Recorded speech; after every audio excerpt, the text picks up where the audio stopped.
আসসালামু আলাইকুম। খবর রণক্ষেত্রে তেহরানের উপর মার্কিন ইসরায়েলি হামলার পর নীরবতা ভেঙে এক নাটকীয় অবস্থান নিল ক্রেমলিন। রাশিয়ার দীর্ঘদিনের পর খাওয়া পররাষ্ট্রমন্ত্রী সার্গেই ল্যাভরভ সরাসরি জানিয়ে দিয়েছেন, ইরান কেবল রাশিয়ার কৌশলগত অংশীদারি নয়, বরং আন্তর্জাতিক আইনের রক্ষা কবচ হিসেবে মস্কো এখন তেহরানের পাশে দাঁড়াচ্ছে। ফ্রান্স টেলিভিশনকে দেওয়া এক সাক্ষাৎকারে ল্যাভরভের এই মন্তব্য যেন বিশ্বমঞ্চে এক নতুন স্নায়ুযুদ্ধের দামামা বাজিয়ে দিল।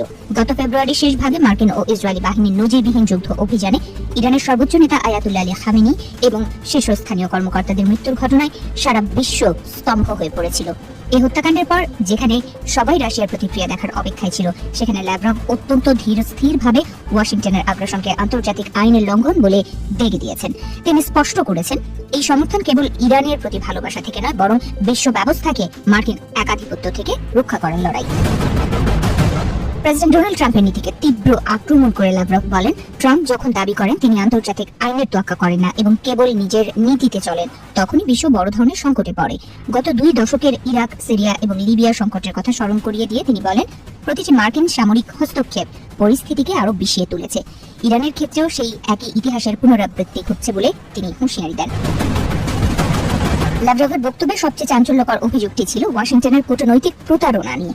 তিনি দাবি করেন, যখনই তেহরানের সাথে আলোচনার একটি সম্ভাবনা তৈরি হয়, তখনই মার্কিন প্রশাসন হামলা চালায়। তিনি প্রশ্ন তোলেন, আলোচনার উচ্চ পর্যায়ে থাকাকালীন কোনো দেশের সর্বোচ্চ নেতাকে ঠান্ডা মাথায় হত্যা করা কি কোনো সভ্য দেশের আচরণ হতে পারে? এই আচরণকে তিনি চরম নিন্দনীয় এবং নিষ্ঠুর হিসেবে অভিহিত করেছেন। চলমান এই যুদ্ধে আরব দেশগুলো যখন দ্বিমুখী সংকটে, অর্থাৎ একদিকে মার্কিন ইসরায়েলি হামলা এবং অন্যদিকে ইরানের পাল্টা আঘাত, তখন ল্যাভরভ একটি কঠিন সত্য সামনে আনলেন।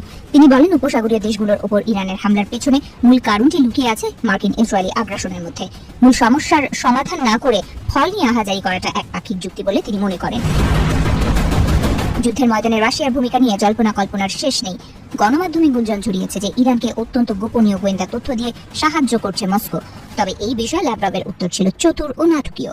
তিনি বলেন, সংবাদ মাধ্যম বিষয়টিকে অতিরঞ্জিত করছে। তার মতে, উপসাগরীয় অঞ্চলে মার্কিন ঘাঁটিগুলোর অবস্থান কোনো গোপন বিষয় নয় যে তার জন্য রাশিয়ার গোয়েন্দা তথ্যের প্রয়োজন হবে। তবে তিনি স্বীকার করেছেন যে নির্দিষ্ট কিছু সামরিক সরঞ্জাম ইরানকে সরবরাহ করা হয়েছে। ল্যাভরভের এই সাক্ষাৎকারের প্রতিটি শব্দে মিশেছিল পশ্চিমা শক্তির প্রতি এক ধরনের চ্যালেঞ্জ। তিনি ফ্রান্সের সমালোচনা করে বলেন, যারা নিজেদের আন্তর্জাতিক আইনের প্রবক্তা মনে করে, তারা কিভাবে চোখের সামনে এই ধ্বংসযজ্ঞ দেখেও চুপ থাকে। রাশিয়ার এই অবস্থান আসলে একটি বার্তা, মস্কো আর দর্শক হয়ে বসে থাকতে রাজি নয়। মধ্যপ্রাচ্যের এই দাবানলে রাশিয়া এখন নিজের দাবার ঘুঁটি চালতে শুরু করেছে। বন্ধুরা, চ্যানেলটি সাবস্ক্রাইব করে আমাদের সাথে থাকবেন। এভাবে সংবাদ